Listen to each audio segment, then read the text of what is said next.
how I became an executive coach was a long, long journey. I actually started out in the communications industry many, many years ago. And I then ended up in the environmental and social areas. And I noticed in my work with very senior boards that there wasn't really good leadership.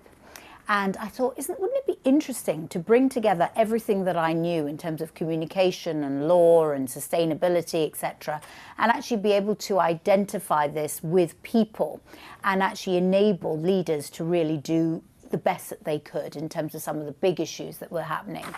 And so I went back to school. I went back and I retrained as an executive coach probably about 15 years ago, so that I could bring all my experience to bear, as well as the people element, the leadership element. And I've been operating in that arena for that period of time. So I do it one-to-one with people, but also in teams, and I also do global programs, not just with women, but the whole diversity issue, which I believe, is really important for talent.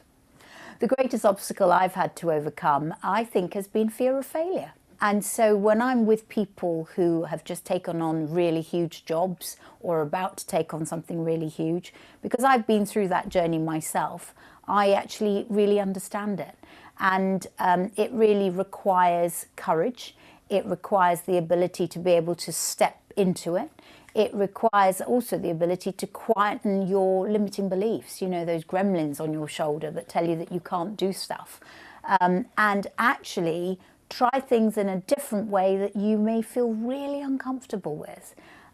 So those have been sort of the biggest obstacles that I've had to face. I think in controlling one's own success, I think it's a 50-50 journey in my view. I've reflected very deeply on this. I think half of it is around really going for it in every single way, whether it's your skill, your attitude, your presence, and how you make opportunities come to you. But I think there is no doubt about it, there is a part of luck that also comes into play. So I think success is something you can place yourself for, but for some of us it may never happen. But I think it's actually making the very best of yourself in every single way that you can that is actually important to success. Being a good leader is actually changing, and I think it's changing a lot because of where we are in the world today, and also what the millennial generation is requiring of their leaders. I think the old style hero leader is changing. And I think I'm seeing much more a call for the servant leader, and I mean that in the most respectful way.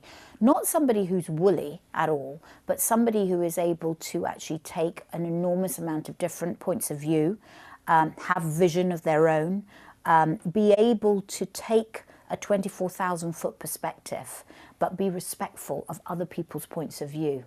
I think it's a very, very complex world that leaders live in today. And I think resilience, really being able to take multi-stakeholder viewpoints is a really important part of leadership. So I've worked right across the world, I've worked right across industries, and I've worked with junior women all the way to board level in FTSE companies. And what I see hold women back often is confidence. And secondly, not actually having a really clear idea of their vision and how they want to navigate their careers. And women also deal with conflict in a very different way to men. They don't particularly like it. And they also view politics that sometimes you have to play within organisations, very dubiously.